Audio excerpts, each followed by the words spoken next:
Dans cette vidéo, nous allons voir ensemble les opportunités qui sont destinées plutôt aux entreprises qui travaillent sur du marché privé.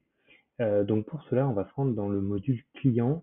À noter que vous avez la possibilité, je fais un petit rappel, de paramétrer en fait ici des actions rapides, hein, en cliquant sur les paramètres. Et donc ici, par exemple, on a mis, hein, je vous montre, vous pouvez ajouter justement l'action de créer une opportunité, hein, directement depuis la page d'accueil, de le placer là où vous le souhaitez. Et comme ça vous permet très facilement d'avoir ce raccourci.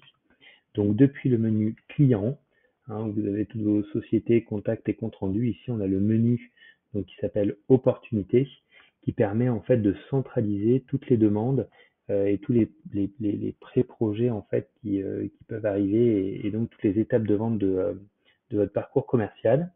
Donc à noter que vous avez deux types d'affichage, soit un affichage tableau, où vous avez la possibilité notamment de changer les statuts.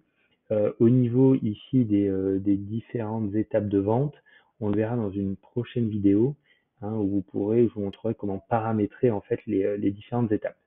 Donc dans notre cas, on va utiliser la vue Kanban qui est assez intéressante car elle permet justement d'avoir une vue d'ensemble de toutes les étapes de vente.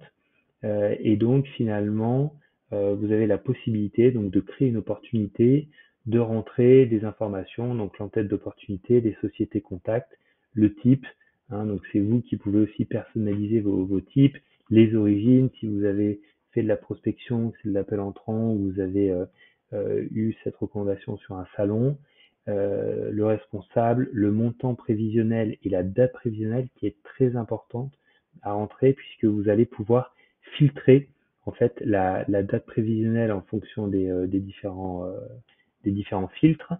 Et puis vous pouvez même joindre des documents si vous le souhaitez. Ici vous choisissez donc le statut et ça va placer en fait votre opportunité dans la bonne étape de vente.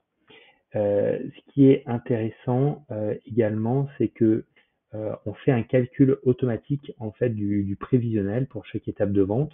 Donc par exemple, si je prends ce projet privé et que il passe de l'étape de programmation à conception maîtrise d'œuvre, je le déplace et là, hop, automatiquement, l'opportunité a été modifiée et donc ça permet de mettre à jour en fait les valeurs totales. Ce qui est intéressant aussi, donc, c'est que lorsque vous passez une opportunité en devis, et ça je vous montrerai dans les paramètres, ça peut générer automatiquement la transformation de l'opportunité en devis. Et ensuite, vous pouvez placer l'opportunité en statut gagné, perdu ou retardé. Et donc, ce qui est intéressant, c'est que lorsque l'opportunité est perdue, vous pouvez même entrer la raison de la perte. Donc, c'est à vous de personnaliser en fait si vous n'avez pas été assez réactif, que vous avez perdu une étape de vente, etc. Dernier point important, donc au niveau des filtres, hein, vous pouvez utiliser en fait tout un tas de filtres pour filtrer vos opportunités et notamment donc le filtre de période. Si par exemple je veux afficher uniquement les opportunités qui vont sur la fin d'année 2023, donc de septembre à décembre 2023, je filtre et automatiquement, hein, vous voyez que là il me reste uniquement les opportunités restantes et les valeurs sont bien mises à jour.